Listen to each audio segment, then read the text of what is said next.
jërë ngeen jëf yéen ñi safoo site internet bi di Buzz Actu 221 nuyu nañ leen bu baax jaajëfal leen ci kóolu tege sopp bi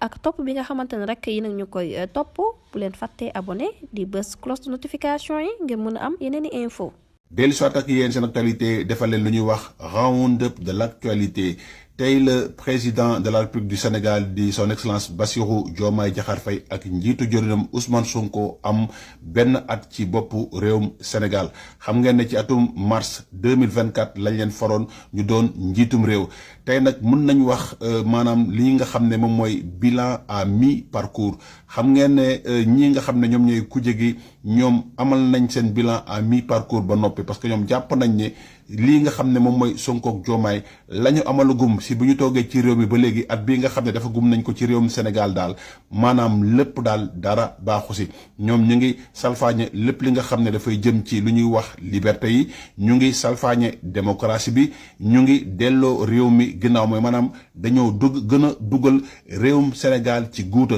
lii mooy bilan bii nga xam ne moom la kuje gi am jëm ci ñi nga xam ne ñoom ñoo yore nguur gi di waa Pastef rawatina kii nga xam ne moom mooy son excellence Bassirou Diomaye Diakhar Faye Ousmane Sonko ñun nag am nañ benn gis-gis bi nga xam ne am nañ ko ci bilan à mi-parcours bi mooy maanaam at bii nga xam ne benn at bii nga xam ne defagum nañ ko ci boppum réewum Sénégal mun nañ cee gis ay soppite yu am solo bi si njëkk mooy réforme foncière bi nga xam ne ñoom jël nañ ko maanaam bu ñu ñëwee ñu dakkal lépp li nga xam ne ay attribution foncière loolu mu nekk li nga xam ne dañ ko amal ci benn pression bu tara mais teewul dañoo jël ay nit yi nga xam ne seen xam-xam dafa wàcc dafa màcc ci wàll boobu noonu ñu xool ndax attribution foncière yi jaar na yoon wala jaarul yoon ñooñu ñu mayal leen ñetti weer yi nga xam ne amal nañ ci liggéey bi nga xam ne buñ ci paree ñëpp ñi nga xam ne dañoo toog fu ñu waruloon toog dañoo yor lu ñu waruloon yor fexe nañ ba ñu niilal loolu yëpp loolu bokk na ci bilan bi xool nañ réewum Sénégal ñi doon yëngatu ci wàllum presse ñu ci bëri duñu woon respecté lii nga xam ne moom mooy loi yi mooy maanaam lii régir méccum presse ñoom ñu amal benn réforme bi nga xam ne dañoo wax ne désormais képp ki nga xam ne da ngaa yor groupe de presse wala organe de presse moo xam en ligne la moo xam écrite la moo xam rajo la wala télévision la nga wàccoog yoon loolu fësal nañ ko ba ñëpp ñi nga xam ne wàccoon ak réewum Sénégal publier nañ seeni liste mu am aussi ay mbir yi nga xam ne daan am ci réewum Sénégal mooy jafe-jafe distribution engrais ak semence pour la première fois ñii ñëw jël armée bi pour lu gën a leer lu gën a transparent armée bi moom moo distribuer lépp luy jëm ci semence ak engrais mu nekk benn rupture bi nga xam ne rupture bu fondamentale la mais bokk na ci rupture yi nga xam ne mooy rupture yi gën a rëy moom mooy lii nga xam ne mooy yitteel dëkk bii nga xam ne mooy dëkk bu sell bi di Touba ak jafe-jafe bii nga xam ne da ko doon yàgg am ci ndox ñoom ñoo ñëw ginnaaw Senghor Abdou Diouf Abdoulaye Wade Macky Sall ñoom ñoo ñëw ne dañuy jëlee ndox mi lac de Guiers indi ko Touba te loolu moo nekkoon jàmbat bi gën a rëy ci dëkk bii nga xam ne moom mooy Touba ba pare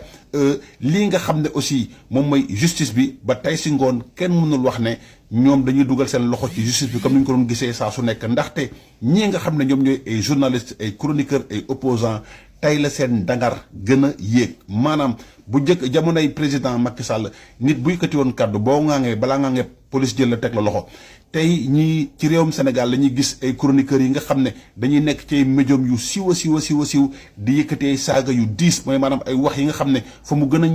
a ñaawee fa mu gën a ñagasee fa lañ koy waxee te dara du leen fa fekk ba ñeneen di wax sax ndax réewum Sénégal am na justice bay nit am sañ-sañ saa su nekk te pourtant de ñaar wala ñetti côte lañ ci jàpp ñenn ñi sax dañuy dem bu ñu demee gendarmerie ñu entendre leen ba waat leen ñu ñibbi seen kër loolu la ñuy wax ne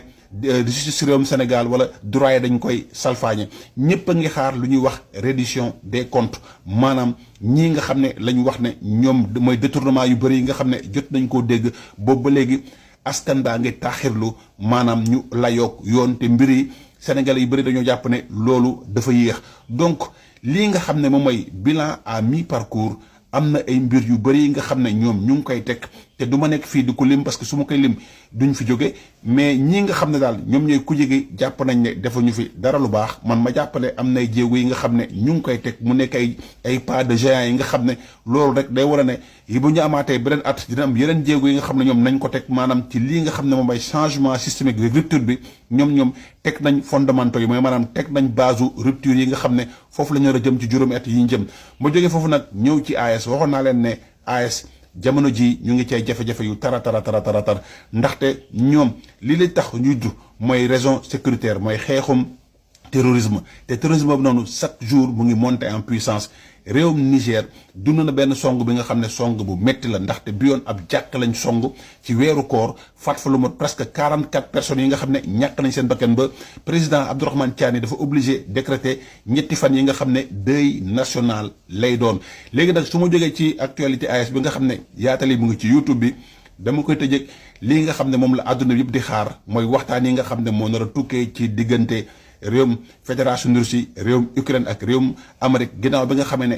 kii di njiitum réewum Amérique di Donald Trump mu ngi sàkku ab cessez-le-feu bu am ci opération spéciale bi nga xam ne moom la xaritam Vladimir Poutine di amal te ñëpp fekk si nañ ko maanaam Ukraine d'accord noonu pour ñu amal cessez-le-feu bu noonu waaye kii nga xam ne moo gàntalagum cessez-le-feu bu noonu mooy njiitum fédération Russie bi nga xam ne jàpp na ne jamono ji cessez-le-feu bu amee du nekk lenn lu arrangé réewum Ukraine ak njiitam ba tax na daal nangoogul mbir mi ni mel loolu nag tey nañ ko waxtaane ci réewum Arabie Saoudite délégation ukrainienne ñu nga fa délégation russe yaa nga fa délégation américaine yaa nga fa laaj bi kay mooy ndax laaj bii nga xam ne wala conditions yi nga xam ne njiitum fédération Russie teg na ko mu nekk ay conditions yu yéeg yu kawe yu condition XL ndax ukrainien nañ ko nangu ndax américain nañ ko nangu pour cessez-le-feu mun a am li ci kanam raw li gët lu ci mëttutuke rek nañ dellu soit ci indi leen ci farañ fàcc seen xarit la woon Léon Baltasar le Caméléon di leen ñaanal bon début de semaine di leen ñaanal yenduk jàmm ak salaam